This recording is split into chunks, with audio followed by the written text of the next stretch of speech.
He's just more of a nerd about all this stuff. I have vocal pedagogy textbooks in my bathroom right now. Yeah. Just to put things in perspective. All right. Hey, it's a good place. Yeah. And I watch Real Housewives of Salt Lake City in my free time. So that's how we're different. I'm just Hey, kidding. do you really watch that show? Sometimes actually, no, I've seen every single episode. So you're trying to play it off like you don't watch it often. Well, no, I don't anymore because we finished. Yeah, it. because you've watched it. Yeah, I was about to say, because you've watched I watch every episode. anything with my wife, and one of our friends told us to watch it, and so we said okay. And then it was so trashy that you just like couldn't look away, so we just kept watching. I've heard multiple people say they love specifically the Salt Lake one. It's wild. Heather, do you have any really just like things that you want to confess to us right now? You know, to the internet. Do you watch Jersey? Oh my gosh. No, I am a TikTok person. Ooh. Like I cannot get enough TikTok. What is like your guilty pleasure when it comes to TikTok?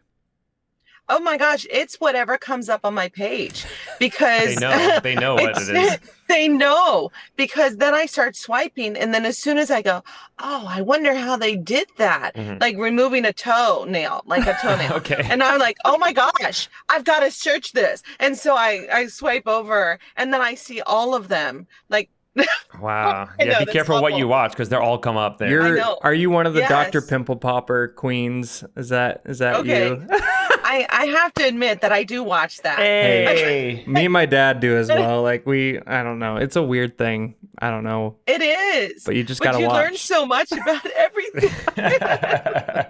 I'm happy we came the- clean about that. That makes me feel like you're like almost normal, you know, aside from your freakish Yeah. talent. I had to of course. cancel my therapy appointment today, so this is my therapy. You know, I'm glad we're both having therapy right now.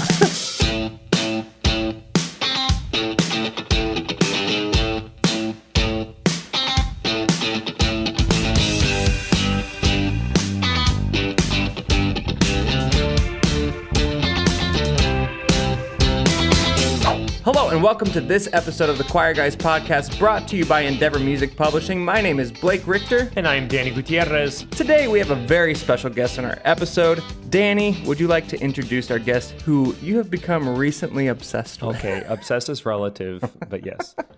Our special guest is in her 29th year of teaching and 23rd as the Montgomery High School choir director in Montgomery, Texas. Choirs under her direction have performed at the TMA conventions in TMEA. I said TMA. My all bad. good. That's TMI. TMEA conventions in 2024, 2018, 2010, and 2005. National ACDA conferences in 2025, 2021, and 2011, as well as the Southwest ACDA divisional conferences in 2022 and 2018. I performed at that conference in 2018 too. I remember hearing your students, and actually, so I did hear her students live before that point. Wow. Interesting. She has been recognized with the TCDA Choral Excellence Award, UIL Sponsor Excellence Award, and the Fine Arts Teacher of the Year Award. Pretty darn good. Pretty much a boss. Yes, she is actively sought after as a presenter in developing tone and vertical alignment, a regional clinician, and adjudicator. Please welcome Heather Orr. You're here. Welcome. After our last episode of like talking about your performance and everything, we were like, oh, she's going to be on our podcast, but we hadn't asked you yet. So thank you for actually saying yes. Yeah, so to give some context, at the last national conference, so my group performed, and I heard her group perform at the Meyerson Symphony Center. Or just is that what it is? I mean, whatever Okay. you want to call it. I never get that thing right. Anyway, and it was just so stunning, and I really was taken back. The sound and quality and consistency of the sound and the treble voices made me like, oh, that's possible. I didn't know that. And then I saw her a couple days later just hanging around in the lobby on the steps, and I went right up to her and I was like, what are you doing?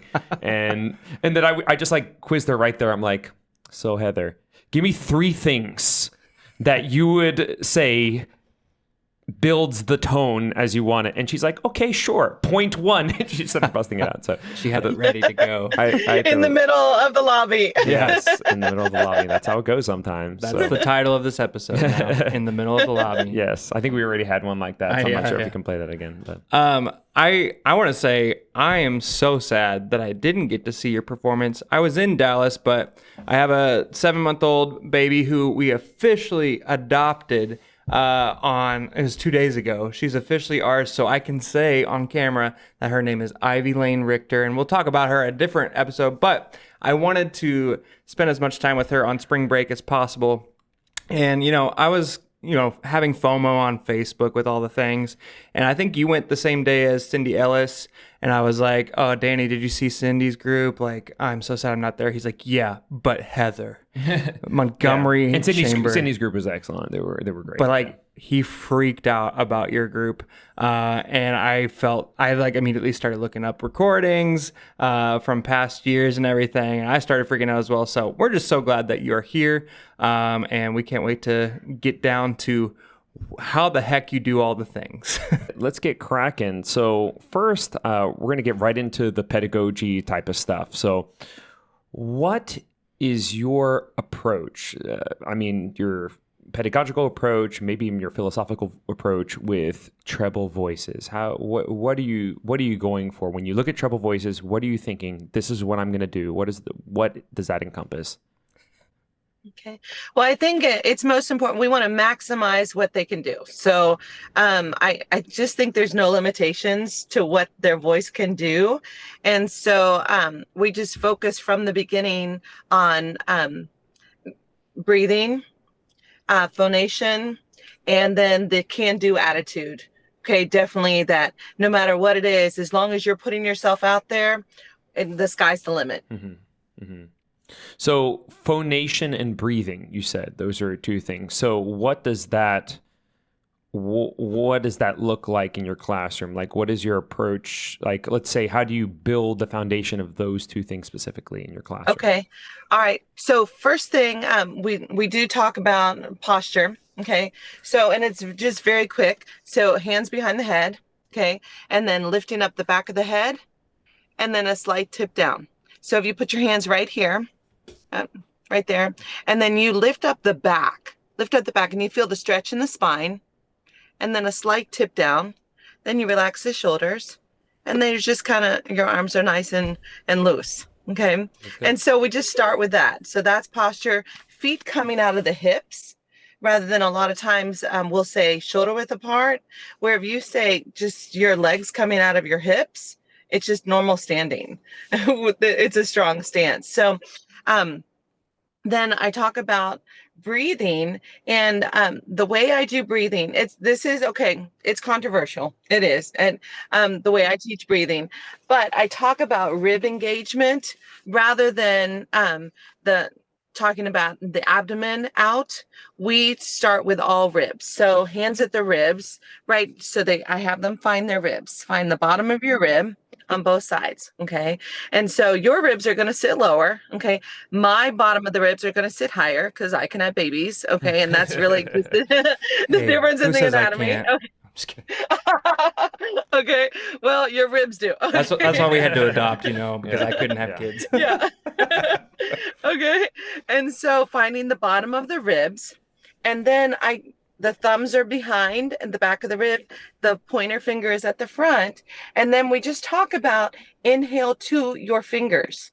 Just take a breath into your fingers and inhaling to those ribs. And then I'll talk about inhale just to your pointer finger, making the front of the ribs. And then we move to inhale to your thumbs. So you get back breath, okay, and the back expansion. From there, we move that to inhalation, okay, having the inhalation, and then trying to keep that structure the same. Okay, trying to keep that structure out as much as possible. It's going to go in. I mean, that's the way the anatomy works. The ribs have to come back in. However, keeping the structure the same. And as soon as you have them keep the structure the same, the interesting thing is the abdomen then takes over and you're doing everything correctly, and inhaling and using all the breath that you can. So we start with that, and we have some breathing exercises that we do to do that. Okay, and then we take that over to the singing. How much of an emphasis is that on, let's say, the beginning of the year? Is this like for freshman singers? You're like, all right, we're going hardcore. You're going to master these concepts.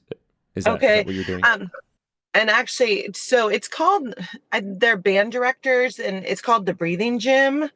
And that's where I've gotten a lot of these exercises. We start class actually the same way each, with our beginners, our JV kids, and our non-varsity kids. So our ninth graders and 10th and kids in the non-varsities, they start with 7, 8, 9, and that's just a breathing exercise that we do. And then also we do 4 puffs. We've extended the exercises that the breathing gym does to include more like on pitch, where rather than we go with 4 counts. So we use that for our breathing, but everyone's doing it. And once you're into the varsity girls, we do a different type of breathing exercise with them, which is just an 8 counts on shoe and inhalation on the end of 8. Okay. Yeah. So just following up a bit about something you said, why would that be controversial to think about the expanding the rib cage? Have people said, I don't know about that? Like, has that happened before? Like breathe from your diaphragm, like that kind of stuff that I always heard from my high school choir directors. In college, like that was thrown out the window, and I learned the whole like, hey, you can't breathe from your diaphragm, you breathe from your lungs. And I'm like, oh, that is very true.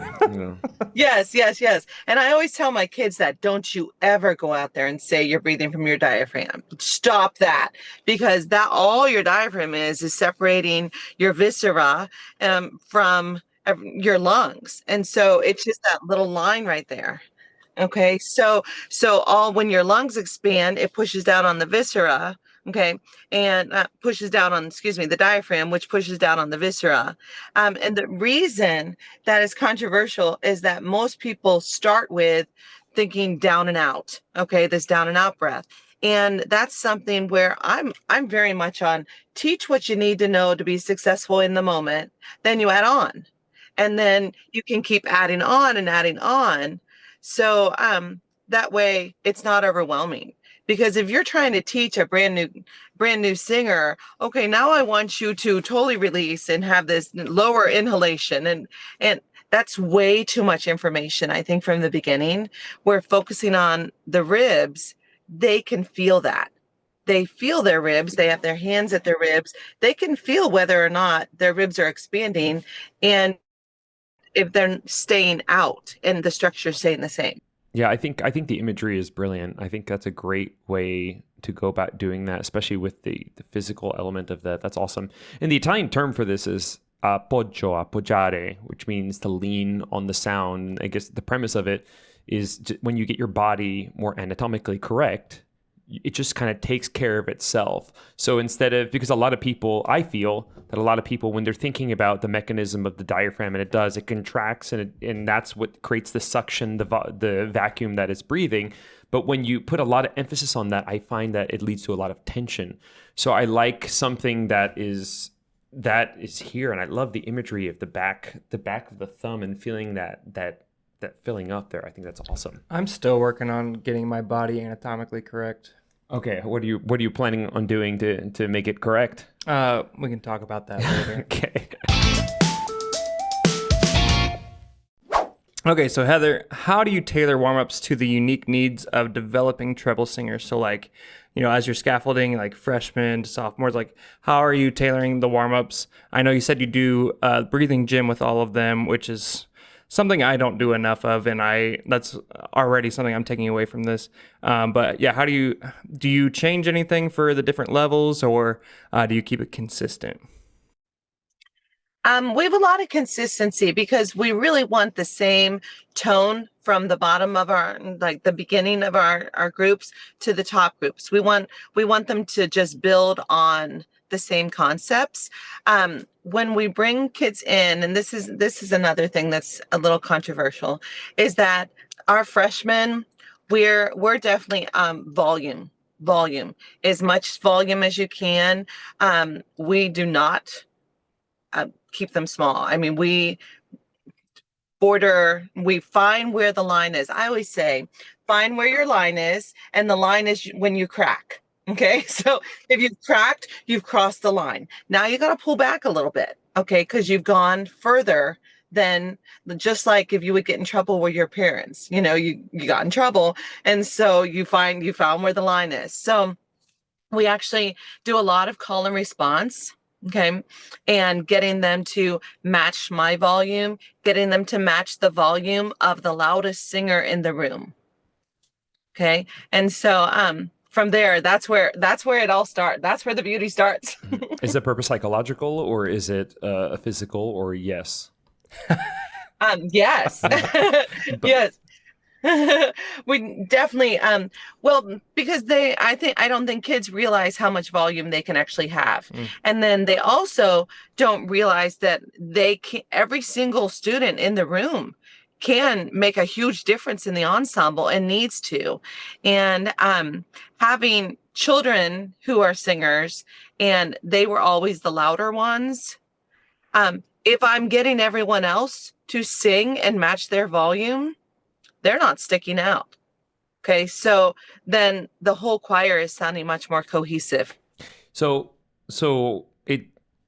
yes, I agree with everything you're saying, and I think the tricky thing, I think, for a lot of people, right, is so they'll have an ensemble, and let's say one of the sections is not producing a similar amplitude of sound as another section. So you see often you'll see the director going like this, louder, louder, louder. And then you hear this sound often go from like and they get all like they're doing stuff. So how do you find that you get them to sing with more amplitude but keep it in that pocket of good sound? So something that I feel is important, I rarely say like that's wrong. Okay, like if we're doing vocal exercises, okay, and I'm like, even call and response, and I'm asking for them to sing, okay, and match. There might be that overzealous student who is like going for it and really like, wow, I mean, it over singing big time. That's when I can say, oh my gosh, you have got a voice. Oh my, listen to you. Now, I just need you to pull back just a tiny bit. And over here, I need you to sing out a little bit more. And can you match her volume? And so I haven't told her she's wrong. I've just asked her, pull back just a tiny bit. Okay. Like, it's so good. It's so good. Let's keep it coming.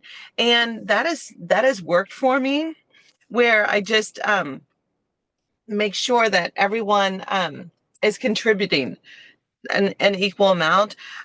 With the, I know I do move singers around frequently. So just because you might classify yourself as a soprano with the other 99% of the girls, that doesn't mean that you're actually singing soprano. Okay.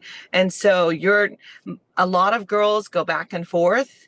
And of my treble voices, I mean, they might be alto on one song, second soprano on another, and first soprano on another song. So it really just depends on the piece and the actual sound that I'm trying to get from that piece. Do you deal with any teenage attitudes when it comes to that? Because that's something, like, I'm sure you set up a culture to where that's just normal. That's something that we're trying to do with our non-audition treble groups, is like, just have them, we put them in groups, like group 1, group 2, group 3, group 4, and we say, okay, group 4, you're singing alto 2 on this one, and group 2, you're singing alto 1, and then we switch it up each song.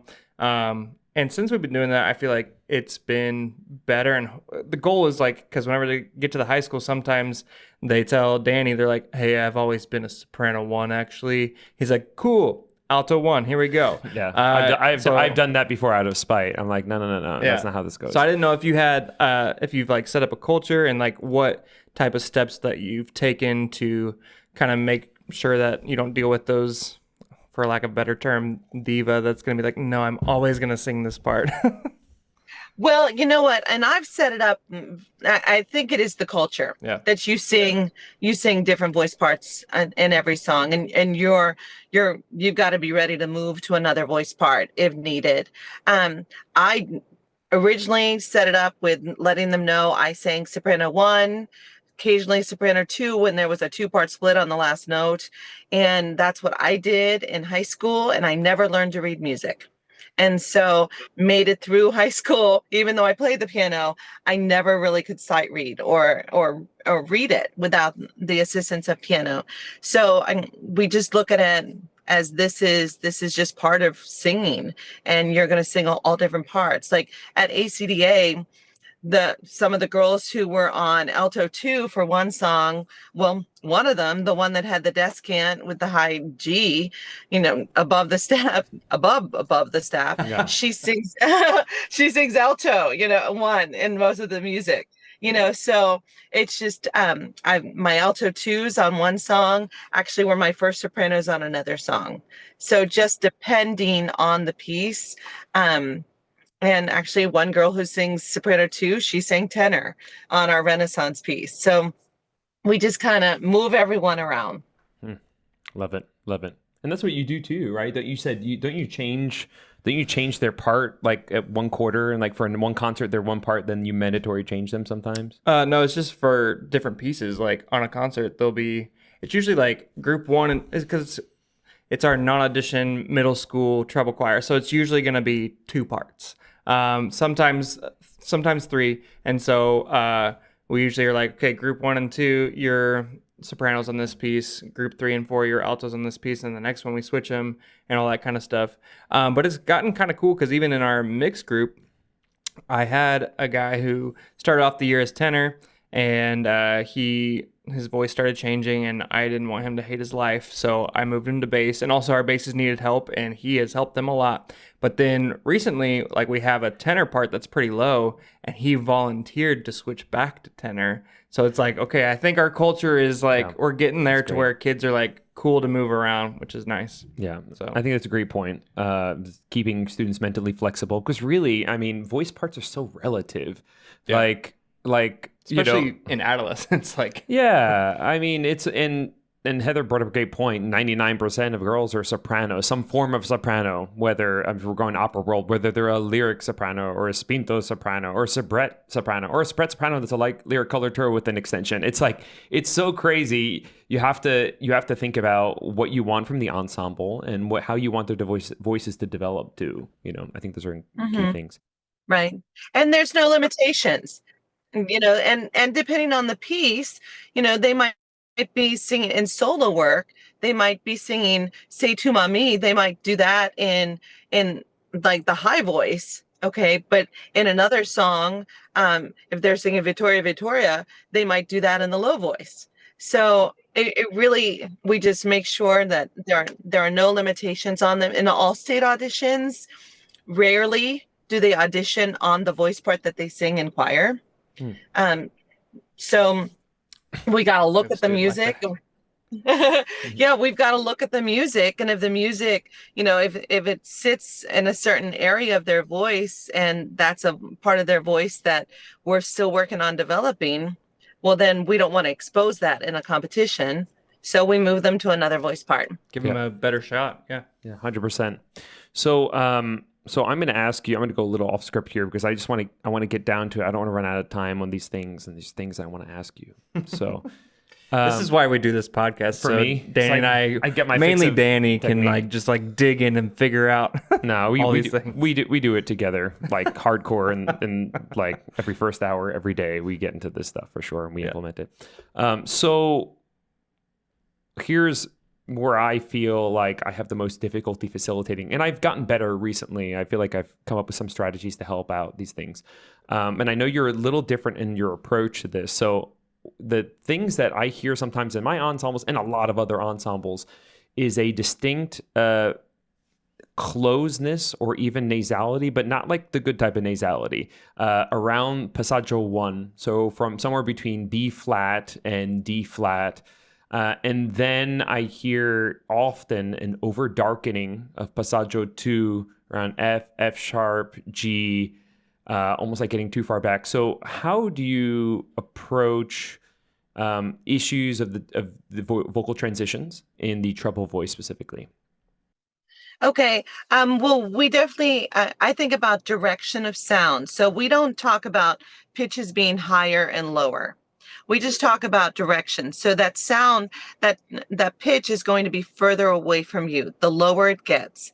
And so everything is going to stay right here, okay, on the shelf, okay, on the lifted up above. Everything will stay right here. And that laser beam just steps further away from you, or it comes closer to you and then lifts up behind. So we don't think about low notes at all. So you just low notes just means far away, and higher notes means closer and up. Backspace, whole bunch of backspace, and then bringing backspace around for direction. Okay.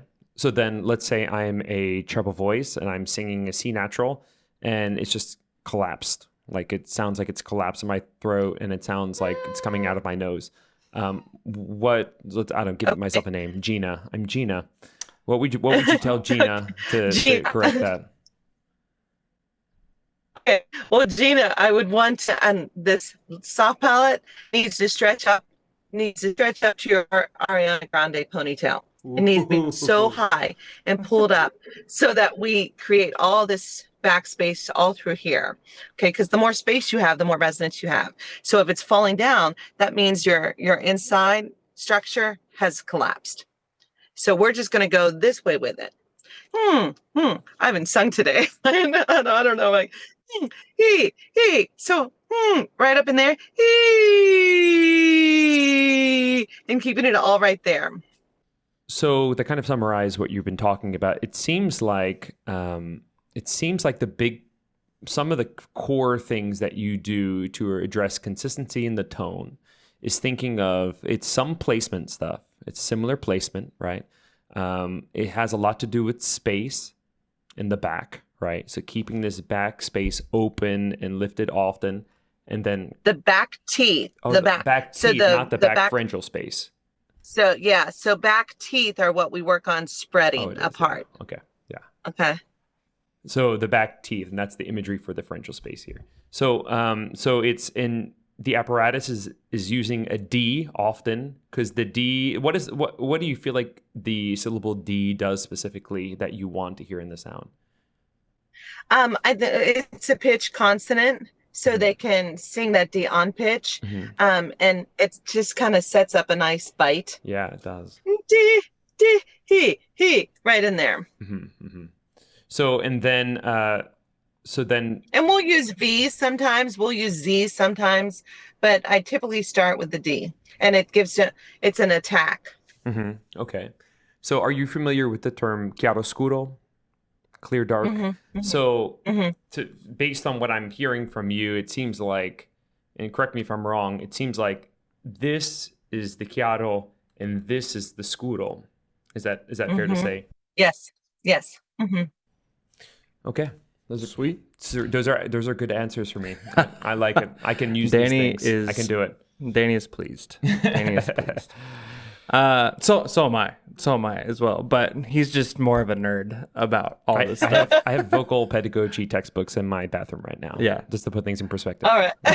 Hey, it's a good place. Yeah. And I watch Real Housewives of Salt Lake City in my free time. So that's how we're different. Hey, do you really watch that show? Sometimes actually, no, I've seen every single episode. So you're trying to play it off like you don't watch it often. Well, no, I don't anymore because we finished. Yeah, it. because you've watched. Yeah, I was about to say because you've watched. I watch anything with my wife, and one of our friends told us to watch it, and so we said okay. And then it was so trashy that you just like couldn't look away, so we just kept watching. I've heard multiple people say they love specifically the Salt Lake one. It's wild. But also, I'm also a man's man. Like I watch every single Golden State Warriors game I can. Out of the 82 games, 83 now. I think I watched about 70 some odd. Okay, I'm not kidding. That's legit. So impressive. I can go either way. It's interesting. I don't think I've ever told you this, but I watch any Hallmark movie I can find. This is like good. all the stuff, like good. all the dating with blah blah blah blah. I've watched pretty much them all. So like the girl that's in Mean Girls, that's what's her name? I can't remember. Gretchen Wieners, who's in like all of the Hallmark movies. You've seen all of her work. Yes, Beautiful. maybe I don't know. Heather, do you have any really just like things that you want to confess to us right now? You know, to the internet. Do you watch Jersey? Oh my gosh. No, I am a TikTok person. Ooh. Like I cannot get enough TikTok. Nice. I like just scroll. Like today I learned how to cut trees down. There you I go. learned, yes. And there's a thing like a barbershop tree, like when you're cutting it down, the barber chair where the tree breaks in half. Oh. And so, yeah, and that's a bad thing. Got it. But I was scrolling. Wow. What's like your go-to? Like, do you like? She has a TikTok, an impressive TikTok Okay, too. I gotta would definitely follow. check it out. She has like good vocal exercises and stuff Yeah. that you can use. What's your go-to? Do you like? What's your guilty pleasure? Like, I'll be honest. My guilty pleasure. Ever since I got a pool, I love watching pools be cleaned, or like rugs be cleaned, or like I don't know. Sometimes ASMR, but not like the weird like eating food kind. What is Right. like your guilty pleasure when it comes to TikTok? Oh my gosh, it's whatever comes up on my page because They know what it is. They know because then I start swiping, and then as soon as I go, oh, I wonder how they did that, like removing a toenail, like a toenail. Okay. And I'm like, oh my gosh, I've got to search this, and so I swipe over, and then I see all of them, like. Wow. I Yeah, know, be that's careful what awful. you watch because they'll all come up there. I know. Are you one of the Yes. Dr. Pimple Popper queens? Is that Okay. you? I have to admit that I do watch that. Hey. Me and my dad do as well. Like I don't know. It's a weird thing. I don't know. It is. But you just But gotta you learn watch. so much about everything. I'm happy we came the- clean about that. That makes me feel like you're like almost normal, you know, aside from your Yeah. freakish talent. I had to of course. cancel my therapy appointment today, so this is my therapy. You know, I'm glad we're both having therapy right now. Everyone's alike. Yeah. Nice. Yes. I just think it's so fun. And then also like all the crime stuff, Mm. you know, where you see, you know, a minute who did it, you know, and then you swipe over, and then I start looking up, you know, Part the 3. research. Like I know. true crime And actually stuff. that's Yeah. me. Yes. I love Part it. 17.2. Yeah. Like Click they the next just keep video. going. They Yeah, I keep know. going. It's wild. Anyway, on the subject of crime, no, I'm Okay. just kidding. That is not the next question. How do you select repertoire that showcases the strengths of a treble ensemble? So I love repertoire. I really do. I love looking at repertoire. I love researching it, and so I definitely have a list. And I go to for different types of tones that I want to set throughout the program. So I most importantly it's text. I'm going to look at the text and see if it's something that they can connect. Oh no, we lost her. She We miss you. connect with That's so sad. I'm back. So before we got disconnected, you were talking Hey. about connecting with the text. Keep going with that. And I just think the text needs to be good. The poetry needs to be good. It needs to hit home. And then going through, sometimes I'll look at music on things we need to work on. If we need to work that mid voice and work our tuning, or if I need to expand their ranges, just looking at how I can best feature them. Especially, I feel like middle school girls, they need a text to connect with that can be therapeutic for them. And it's, I don't know, sometimes I pick a song because I'm like, yeah, that's a cool song. It sounds awesome. But then they're like, that's this similar. is dumb. And I'm like, no, it's not. Listen to it. It's so awesome. And to my like, you know, nerdy, like choir dude brain, it's so awesome. But to like these teenage girls, they're like, this does not fill my cup. So I love that. That's perfect. I think anything we can do to empower them just to be the best versions of themselves, anything we can do. getting them the beautiful melody, getting them to be able to sing, getting them something that they can really bite into, and empower them, I think is really special. Well, before we let you go, is there anything else that you'd like to share on, treble voices or anything else that you feel like is your go-to, hack in your classroom that you feel like is the Heather Orr way? I don't know if you want to share anything that you haven't already shared, but this is your moment. The Heather Orr way. Yeah.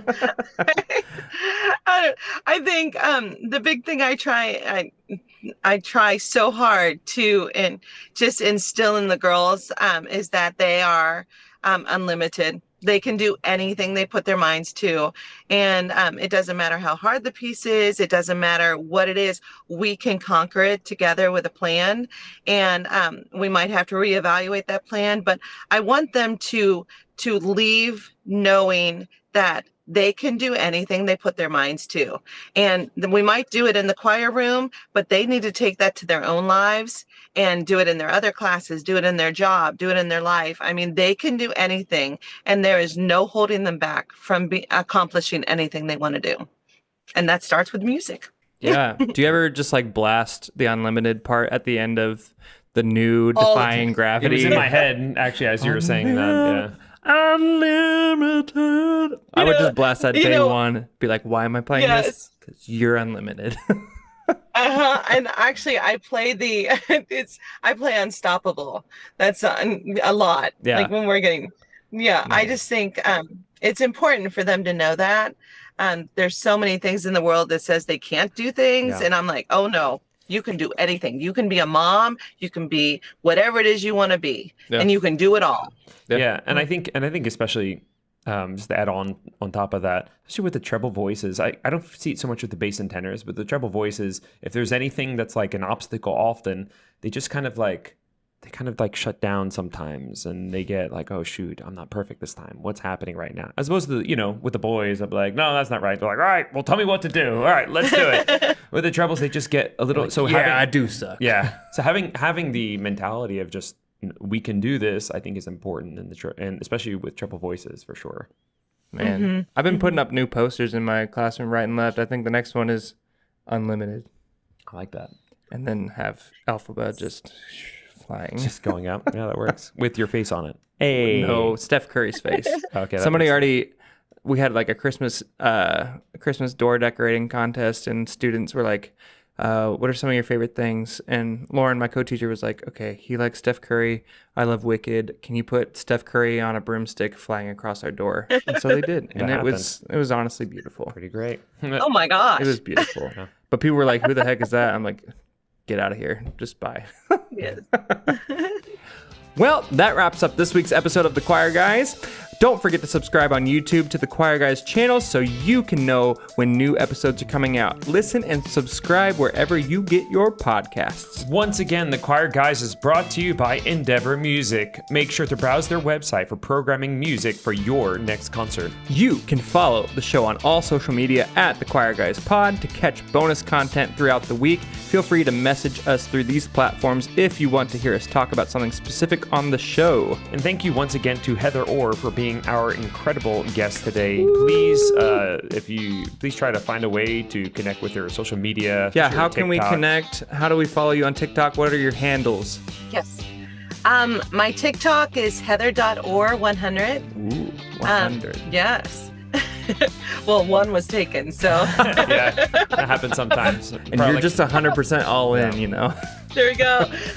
But a lot of the vocal exercises and that I do in class, and a lot of the things that I do with 7, 8, 9, all the breathing, I have that on there. And a lot of them say grow with us, okay? Because it's definitely a thing where you start. You might not have your perfect sound when you start, but you're all growing together. Yeah. Also, tune in next time for another episode of the Choir Guys podcast. The year is wrapping up, but we've got some exciting episodes planned for you all. Thanks for watching. We will see you next time. Bye.